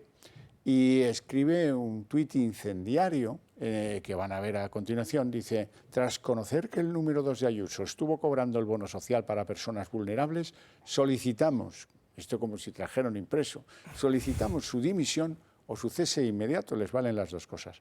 No es tolerable tanta falta de ética pública. A continuación ha salido Enrique Osorio, muy comedido el hombre, muy comedido, muy en su papel, diciendo lo que es obvio: oiga, yo tengo derecho, reúno las condiciones que ha impuesto el gobierno central, no el gobierno de Ayuso, y por lo tanto pues concurrí y me lo han concedido. Osorio.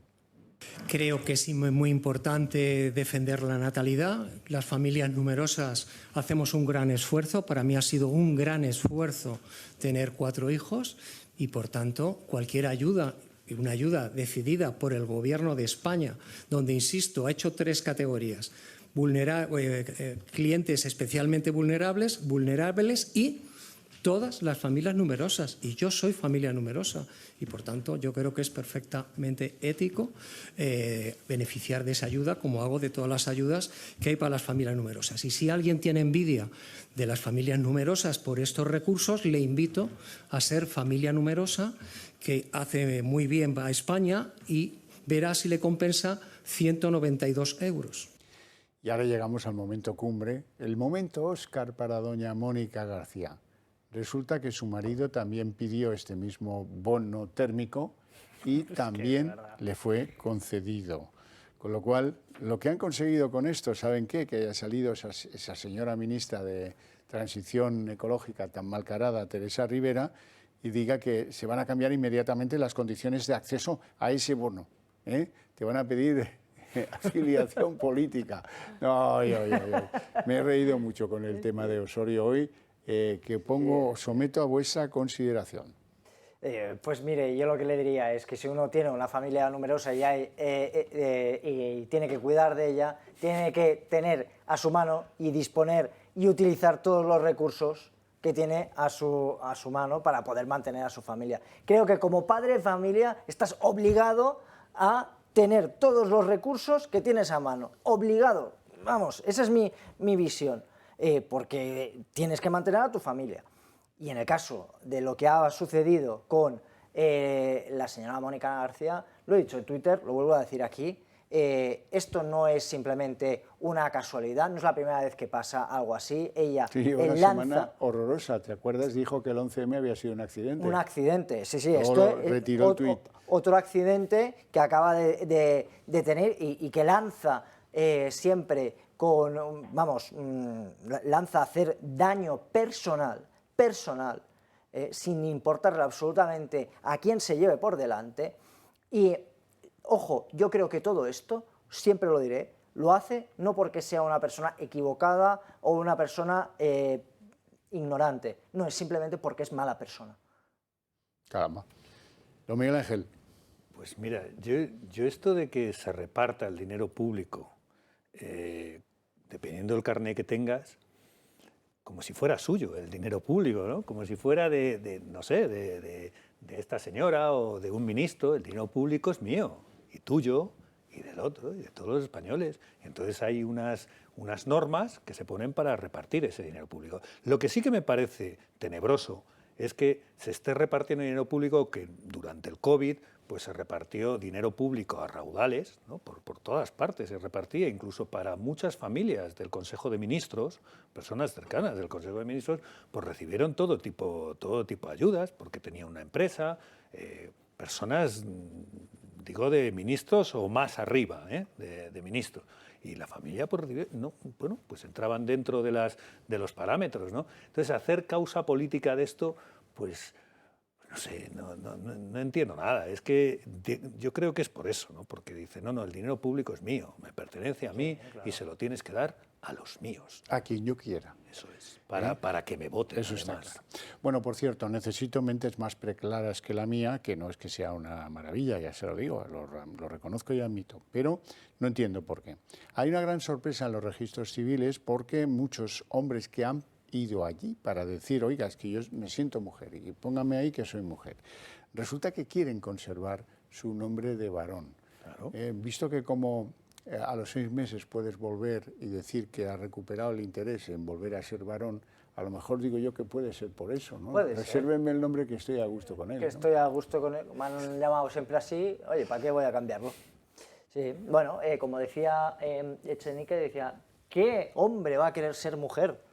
A lo mejor es que existe una asimetría legal y de derechos importante en nuestro país y a lo mejor hay gente que le interesa. Yo quiero poner la pregunta, porque no sé cómo lo que va a pasar, con pruebas en oposiciones, donde hay oposiciones que son más accesibles para las mujeres y otras más complicadas para los hombres.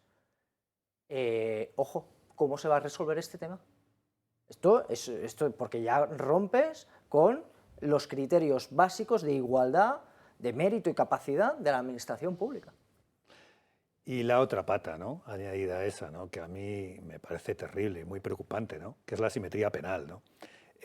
Todos los abogados sabemos, todos hemos tenido casos de cómo se utilizan estas cosas cuando estás en batalla. Pero además es que ni siquiera intento decir que inmoral utilizarlo. No, es que la gente, desgraciadamente, somos así y utilizamos todas las armas que tenemos a nuestro alcance cuando se nos dan.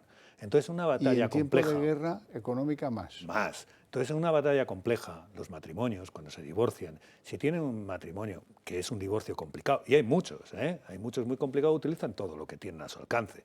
Entonces, hace poco me encontraba con un chico que iba con un ojo así a comisaría, conducido, pero él era el que llevaba el ojo. Y bueno, pues quería denunciar.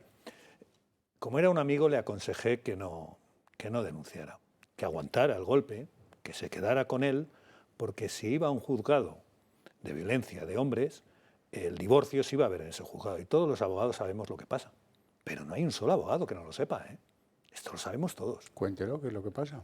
Pues que te estás arriesgando a meter todos tus problemas, porque se ve la parte civil y la parte penal, en un sitio donde todo es a perder.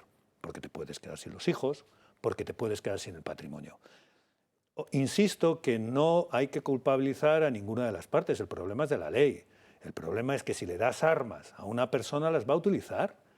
Y si está en un conflicto, que hay veces que los cónyuges querrían matar al otro, dirían, pero bueno, lo mataría porque lo odio, ¿no? Pues si tiene a su disposición una posibilidad, normalmente se utiliza, y lo sabemos todos que se utiliza. Y el problema, ¿cuál sería la solución de todo esto? Pues hombre, que habría que revisar las cosas una vez que han pasado 10 o 15 años, que es verdad que ha existido violencia y que existe violencia, y que lo que tenemos que hacer es acabar con esa violencia. Y recuperar la presunción de inocencia. Por supuesto, que ya sería es fundamental. Bueno, quiero que acabemos con el balance provisional a día de hoy de las rebajas de condena y de las excarcelaciones. Lo van a ver a continuación. 757 rebajas de condena, 75 excarcelaciones. Me ha llamado mucho la atención, hay 2 nuevas rebajas de condena, una en Salamanca y otra en Almería. La de Salamanca me ha llamado mucho la atención porque es un tipo que estaba en la cárcel condenado por 2 violaciones y ha recibido de un viaje una rebaja de condena por 9 años. Por 9 años, que es como una eternidad, ¿no?, lo que le han rebajado a este tipo. En fin, ¿algún comentario? Esto sigue y sigue y sigue y... Bueno. Pues mientras tanto, la secretaria de Igualdad del Partido Socialista, lo digo por no cargar solamente contra... En fin, la secretaria de Igualdad del Partido Socialista, que dicen que la han acusado de estar en la cena de Tito Berni, estaba diciendo que 1/3 de los hombres son violadores. Y no lo somos. No lo somos. Y mientras tanto, la otra, la señora esta, la Rodríguez, que más conocida como Pim Pam Pum, o como se quiera llamar Pam, que no se llama Pam, lo dijiste todo el otro día. esta señora pues hablando, diciéndole a las niñas cómo tendrán que irse a la cama el día de mañana. Y si se tienen que ir con la autoestimulación, creando, todo al final es para destruir la familia, para crear un sistema de individuos que estén solos ante la vida, con lo bonito que es tener familia, con lo grande que hace a la persona ser familia, destruir todo lo que tenga que ver con la familia y destruir las relaciones interpersonales. Lo más valioso que tiene España como país, que no se ha roto la relación de la familia por razones de edad. En el mundo anglosajón a los 18 te ponen la maleta en la calle y te dicen que te vas y hasta luego, Lucas. En España, en los países latinos, no solo en España. Y en los árabes también, ¿eh? Tu familia también son tus vecinos en los países árabes. Sí, no, yo ahí diría sola y borracha, ¿no? Quiero llegar a casa. Era el eslogan, lema que utilizaba Irene Montero. Bueno, pues con violadores en la calle será más fácil, ¿verdad? O sea, eso es lo que nos está diciendo este tipo de gente. Creo que nos está gobernando, especialmente en el Ministerio de Igualdad, gente infantilizada, que quiere infantilizar a la sociedad porque no entiende la realidad que tiene en su vida y en su contexto y en su alrededor. Totalmente de acuerdo, y que se gobierna para la mayoría social, no para una franca minoría. Y que no sabemos lo que es la izquierda ya. Algunos no sabemos lo que significa la izquierda porque es no sé qué, lo que hemos hablado antes, en fin. Sí, señores. Bueno, no tenemos tiempo para más. Con mi agradecimiento a los dos por su presencia y por sus opiniones, que me lo he pasado genial hoy.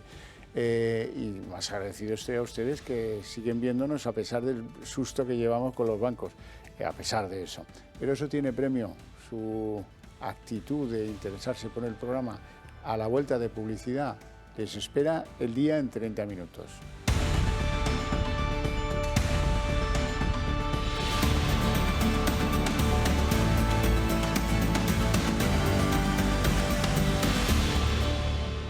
El Día en 30 minutos. Tras el respiro del martes, tras aquellos hundimientos de los bancos Silicon Valley y el otro, el Signature Bank, un nuevo susto ha venido hoy para la banca europea y para la banca española.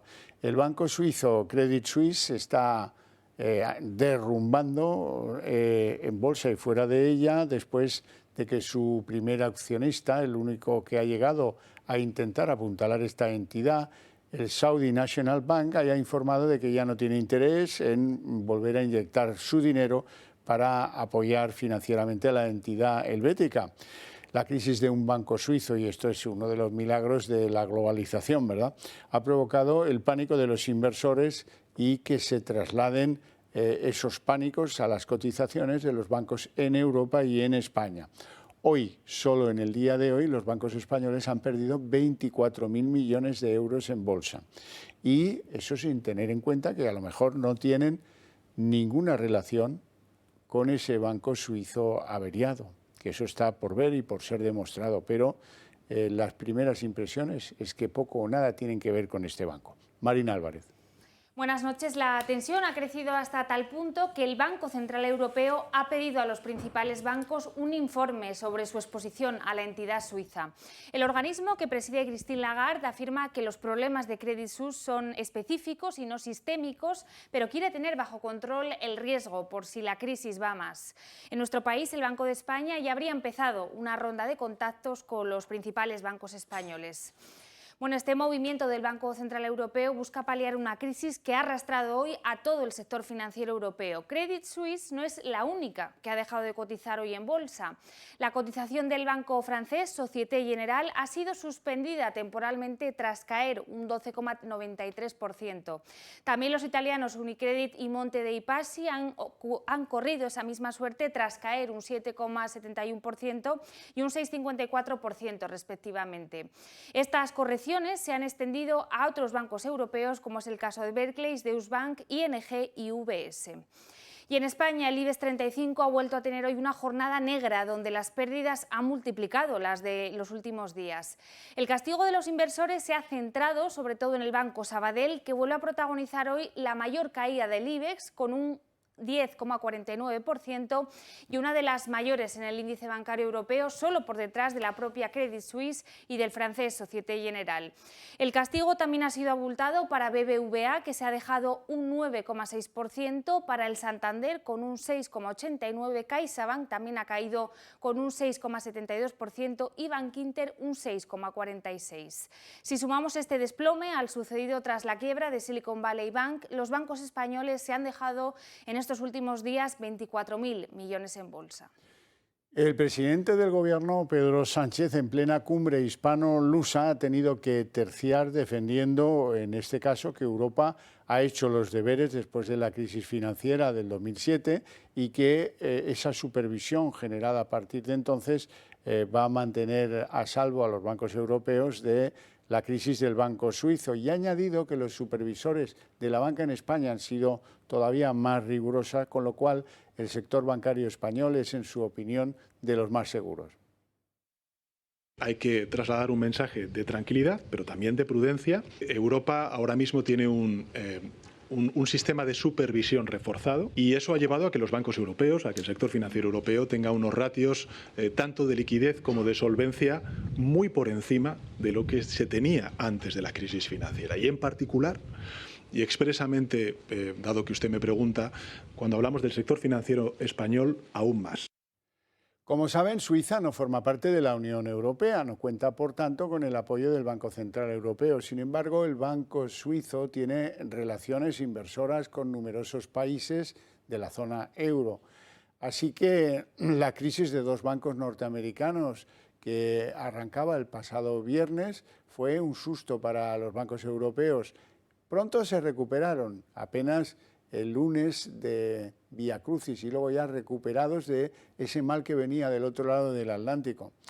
La crisis fue encapsulada por el sistema financiero norteamericano. Ahora bien, la crisis de ahora, la del Credit Suisse, en tanto que banco europeo, y dado que es el segundo de los bancos suizos, ya es otro asunto. El Credit Suisse está en crisis desde el año 2022, cuando declaró pérdidas por 7.400 millones de francos suizos, y la solución que se dio por parte del regulador bancario suizo ha sido muy poco sólida. Convocaron algunas entidades de Oriente Medio, como el Banco Nacional Saudí, para que acudiera al auxilio de la entidad suiza y para que invirtiera unos cuantos miles de millones de francos suizos en el banco. Ha sido posteriormente la negativa del banco de origen capital saudí a ampliar su participación en Credit Suisse la que ha desembocado en esta enorme crisis que para muchos no tiene demasiada explicación, dado que se conocía tan de antiguo lo que pasaba en ese banco. Los saudíes dicen que ellos no pueden concentrar más sus inversiones en la firma helvética y eso ha acabado por dinamitarlo todo. Muchos lo veían venir y en los últimos meses se han retirado de sus posiciones en Credit Suisse. El regulador suizo ha llevado muy mal una retirada masiva de depósitos. Se calcula que en los últimos meses de más de 110.000 millones de francos suizos. Al mismo tiempo, el banco perdía en los últimos 12 meses el 75% de su valor en bolsa.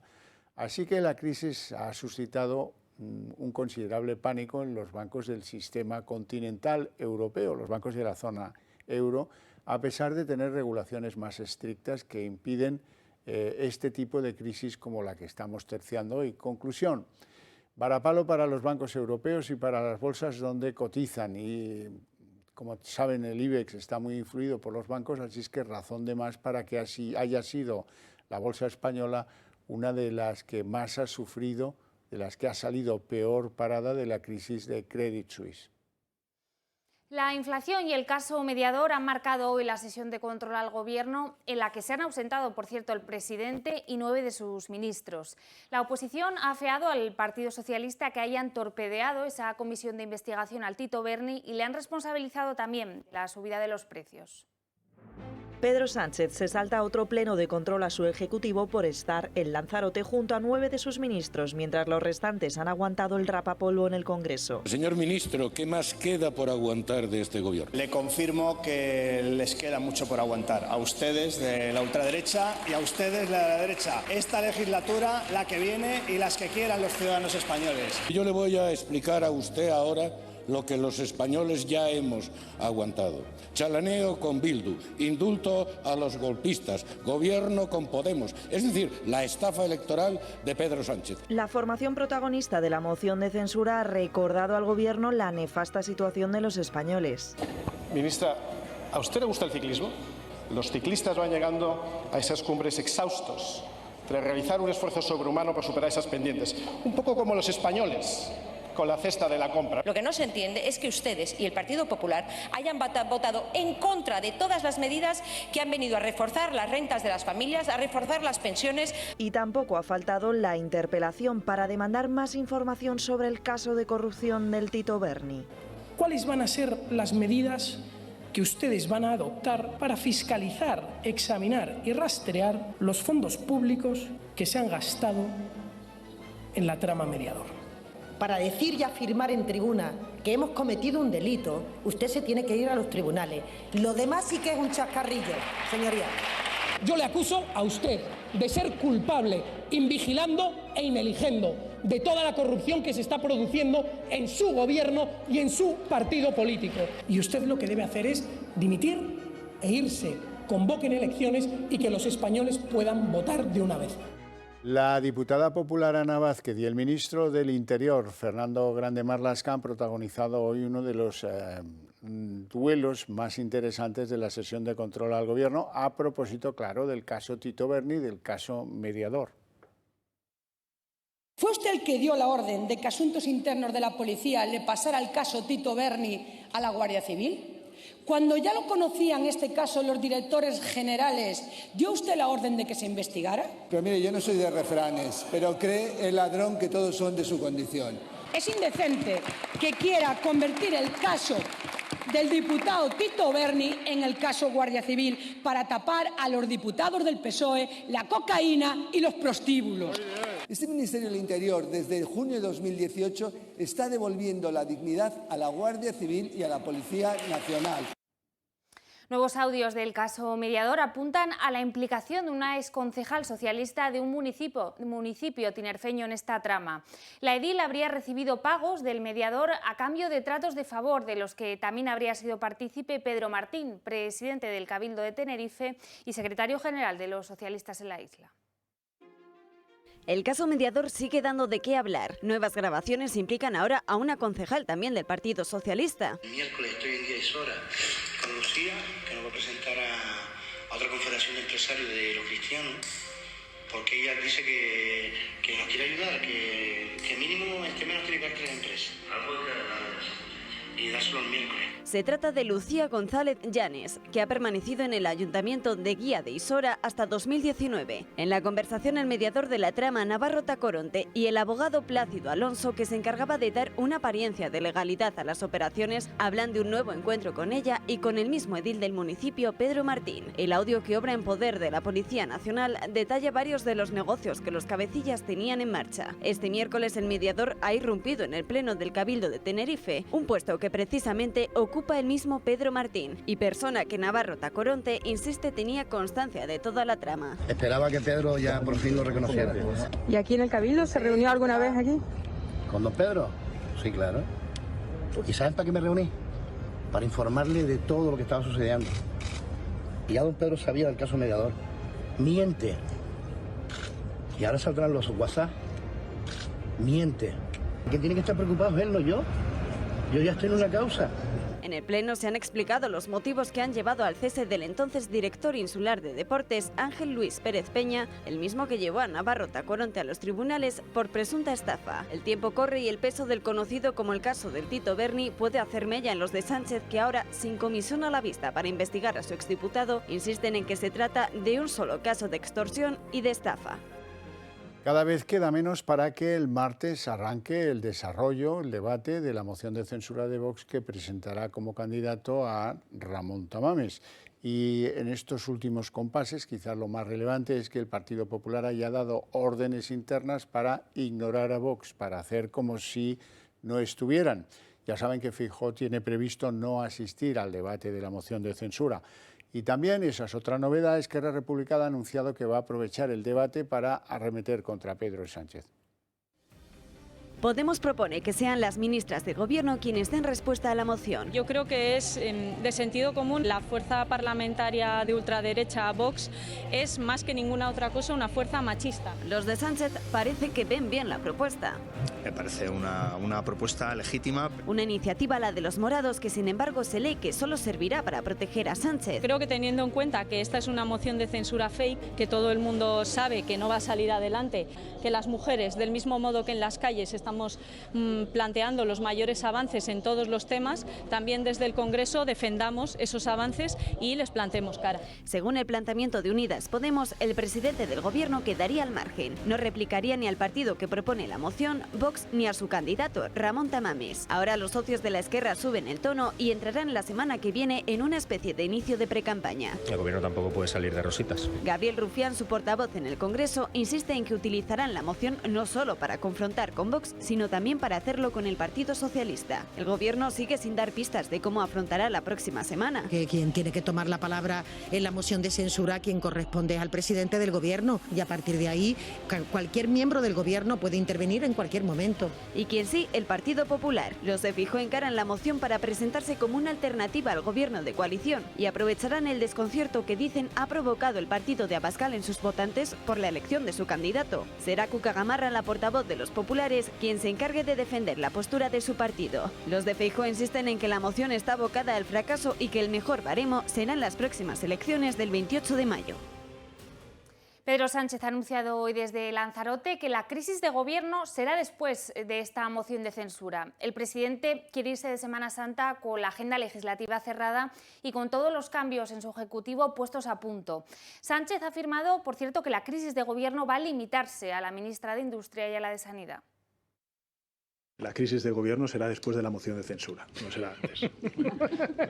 Y se circunscribirá, lógicamente, a las dos ministras que, una vez más, pues evidentemente reconozco aquí en la persona de Carolina y que han hecho un trabajo extraordinario y que, en fin, las voy a echar yo de menos. Estas declaraciones de Pedro Sánchez se producían en Lanzarote, donde el presidente del Gobierno se ha reunido con su homónimo en Portugal, con António Costa. Ambos ejecutivos, lo cierto es que guardan cada vez más similitudes. Entre las últimas políticas de Costa, que antes intentaba atraer esa inversión extranjera, destaca ahora una ley para despenalizar la eutanasia o la intervención del mercado inmobiliario. Pedro Sánchez inaugura en Lanzarote la 34ª cumbre hispano-portuguesa, en mitad de la peor crisis de su gobierno de coalición y a las puertas de una moción de censura. Portugal, socio comunitario vecino y socialista, que venía aplicando una activa política fiscal de captación de capital extranjero, ha dado un giro radical en sus propuestas, unas medidas que nuestro Ejecutivo observa de cerca, como la reciente ley para despenalizar la eutanasia, que ha sido tumbada por segunda vez por su Tribunal Constitucional, en esta ocasión por una ajustada mayoría y debido a un simple error de forma al no entenderse en el texto si el sufrimiento físico, psicológico y espiritual es acumulativo o alternativo. La otra gran novedad es la intervención del mercado inmobiliario de uso habitacional. António Costa quiere obligar al arrendamiento forzoso de los pisos o casas que permanezcan más de 100 días desocupados, obligando a realizar las obras necesarias para poner el inmueble a punto, con fondos municipales si fuese necesario. El portugués socialista cerraría el círculo asumiendo las mensualidades impagadas y pudiendo proceder incluso a un desahucio. Todo un ataque directo a la propiedad privada de los portugueses que se suma a la posibilidad de recuperar el techo máximo de subida en los nuevos contratos de alquiler o a la prohibición de los nuevos pisos turísticos, salvo en zonas rurales o poblaciones pequeñas. Y si la política fiscal parecía haber sido beneficiosa hasta la fecha, el gobierno portugués quiere acabar ahora con el visado de oro, que permitió, gracias a la compra de una vivienda en Portugal, la entrada desde octubre de 2012 hasta enero de este 2023 de casi 19.000 nuevos residentes. La boyante economía portuguesa, que se había basado en bajar impuestos a empresas y familias o en moderar el gasto público, llega a su fin gracias a la mayoría absoluta parlamentaria de Costa. Y cuidado, porque cuando las barbas de nuestros vecinos portugueses veamos arder, pongamos las nuestras a remojar. El Gobierno firma la reforma de las pensiones con los sindicatos, con comisiones obreras y con UGT, y le da igual que no esté presente el agente social que representa a los empresarios en ninguna de sus modalidades. Escrivá ha llevado el asunto por quedar bien a la Comisión del Pacto de Toledo, con todos los deberes hechos y todo decidido. Y bueno, la gran novedad, pues hombre, la gran novedad, si es que hay una, es que a partir del año 2027 se establecen hoy, 2023, unas pensiones mínimas de 1.200 euros al mes. El Gobierno de Sánchez y los sindicatos llegan finalmente a un acuerdo para reformar las pensiones. Que esta reforma es una reforma histórica de una relevancia extraordinaria. Tras meses de negociación, el respaldo de comisiones obreras y UGT ha dado luz verde a la propuesta del Ejecutivo. Sin embargo, la COE se queda fuera con un rechazo frontal a la legislación. Aquí falta alguien y es una lástima que la COE no compadezca hoy en esta firma. Entre las principales novedades del texto acordado entre los dos socios de gobierno está el cambio en el periodo de cómputo de la pensión. La reforma plantea que se calcule o con los últimos 25 años cotizados o con los últimos 29. Se elevarán también las bases máximas. Entre 2024 y 2050 las bases máximas subirán cada año la cuantía anual del IPC más 1,2%. Se implantará además una cuota de solidaridad, una de las propuestas que pedían los sindicatos. Y por último también pretenden aumentar las pensiones mínimas de jubilación hasta los 1.200 euros en 2027. Una reforma a la que Garamendi se opone completamente. Y sinceramente es que aquí no había diálogo. Es que aquí realmente no es de recibo que se nos llame a última hora para decir esto es así. Es decir, una expresión muy española, estas son lentejas y ahí va. Una posición que coincide con la de los populares. Advierten de que la reforma no garantiza la sostenibilidad del sistema y además pone en riesgo la creación de puestos de trabajo. Mi propuesta de pensiones es mantener la sostenibilidad del sistema de pensiones y lo que ha hecho el Gobierno es hacer un agujero en las pensiones que no está dispuesto a revertir. Por su parte, el Gobierno insiste en que el texto cumple con todas las exigencias del Pacto de Toledo y espera que Bruselas dé por buena la reforma, fundamental para recibir el cuarto pago de los fondos europeos. En principio, se espera que sea el jueves cuando se convoque un Consejo de Ministros extraordinario para que la Ejecutiva apruebe esta reforma. Josep Borrell se ha plantado en Argel para plantear al gobierno de Argelia que sería bueno eliminar los obstáculos comerciales impuestos a España, ya saben, a partir de que Pedro Sánchez entregara el Sáhara al Reino de Marruecos. El jefe de la diplomacia de la Unión Europea ha advertido al país magrebí de que la solución al problema bilateral, a la crisis abierta con Madrid, va a ir en el interés común tanto de Argelia como de Bruselas. Pero ha fracasado. En el intento ha fracasado rotundamente. Y hay que señalar que la ruptura con Argelia, gracias a esa carta escrita en francés por el presidente del gobierno, pues nos cuesta unos 2.000 millones de euros. Argelia no da su brazo a torcer. La primera visita de Josep Borrell al país como alto representante de la Unión Europea le ha servido para reunirse con el presidente argelino y también con el número 2 del Ministerio de Asuntos Exteriores. El motivo de la visita, intentar poner fin a las trabas comerciales que Argelia impone a España desde el año pasado. Un boicot que es consecuencia del cambio de posición del gobierno de Sánchez con el Sáhara y que ha provocado pérdidas de 2.000 millones de euros a las empresas españolas. Borrell, que ya intentó mediar el año pasado instancias de España, ha subrayado su deseo de alcanzar una solución y ha reconocido que los países de la Unión Europea califican estas trabas de desafortunadas. Los dirigentes de Argelia han optado por el silencio durante la visita del enviado europeo, pero desde Moncloa siguen en las suyas. Consideran que la suspensión de las transacciones comerciales desde y hacia España son una vulneración del acuerdo de asociación. Sin embargo, desde Argel creen que esta crisis va para largo. Están completamente indignados por los movimientos del gobierno de Sánchez para involucrar a Bruselas. El vicepresidente de la Comunidad de Madrid, Enrique Osorio, se benefició del bono social térmico del Gobierno para familias vulnerables, según publica hoy Infolibre.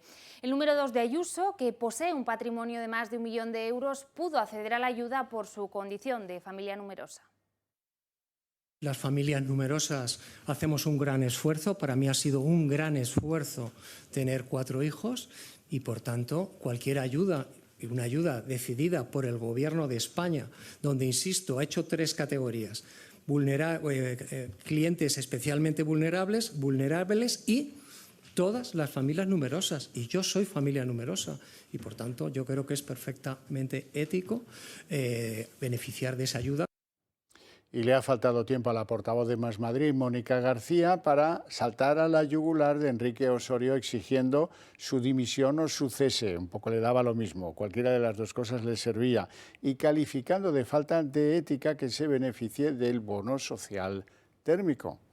Pero bueno, no ha tenido demasiada suerte porque en muy pocas horas el diario El Debate hacía público que, para mayor escarnio de Mónica García, la médico y madre, se descubre que su marido también pidió y cobró el mismo bono social térmico.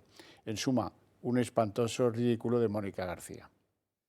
Desde el Gobierno no han tardado en alienarse con Más Madrid y con Unidas Podemos. Teresa Rivera, de cuyo ministerio depende este bono de calefacción, ha asegurado que va a cambiar las condiciones de acceso y que pondrá un criterio de renta para las familias numerosas. La ministra ha asegurado en su cuenta de Twitter que le ha sorprendido la falta de sensibilidad y de solidaridad de algunos. Bueno, ha habido un preacuerdo del cual tenemos que dejarles constancia, y es que finalmente podría acabar en breve la huelga sanitaria que afecta a los pediatras y a los médicos de familia en Madrid desde noviembre del año pasado. El preacuerdo tiene que ser consultado con las bases de los que planteaban la huelga, pero se espera que en breve puedan deponer su actitud. Y en tribunales, el Constitucional quiere blanquear las leyes más polémicas de Sánchez antes de las próximas citas electorales. El tribunal, presidido por Cándido Conde Pumpido, avalará previsiblemente la semana que viene la ley de la eutanasia, acogiéndose a que el derecho a la vida no es absoluto.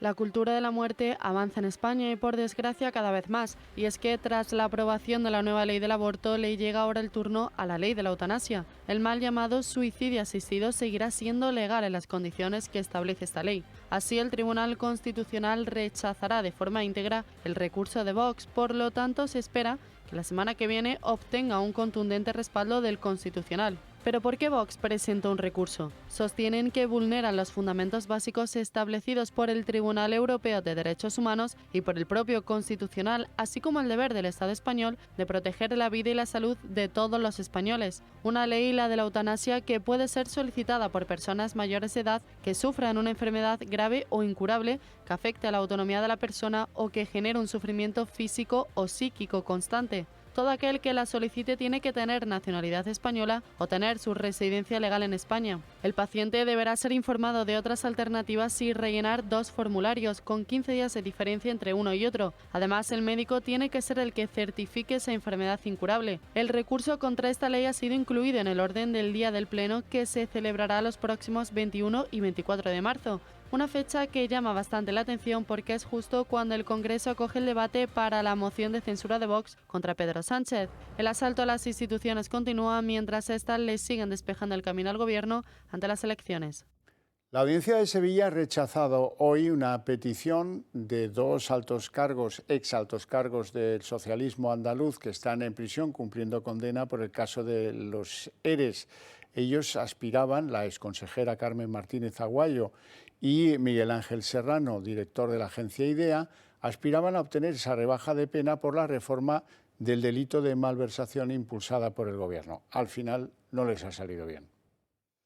Cazas alemanes y británicos han interceptado este miércoles aviones rusos cerca del espacio aéreo de Estonia. La aeronave, que volaba entre San Petersburgo y Kaliningrado, no se había comunicado con el control de tráfico aéreo en Estonia. No se ha confirmado que este incidente guarde relación con la colisión de un caza ruso con un dron estadounidense en el día de ayer sobre el Mar Negro. Washington ha admitido hoy que este incidente probablemente no fue intencionado. Aún así, el portavoz del Consejo de Seguridad Nacional de Estados Unidos, John Kirby, ha pedido a Moscú que tenga más cuidado a la hora de volar cerca de activos estadounidenses. Y estas imágenes que van a ver corresponden al narcosubmarino que fue encontrado hace 2 días en la ría de Arousa. Se trata de una nave de 22 metros bautizada con el nombre de Poseidón, que fue hallada por un mariscador sin restos de droga en su interior. Su reflotamiento duró más de 32 horas, ya que toda la popa se encontraba enterrada. El submarino, que recuerda al hallado en 2019 en la ría de Aldán, ha sido trasladado al puerto del Ramal de Arousa. Y hasta aquí el día en 30 minutos. Les deseamos una feliz noche a todos, especialmente si deciden compartirla con el Toro Televisión. Les dejamos ahora con En Dos Continentes y volvemos mañana a las 9 con toda la información. Hasta mañana.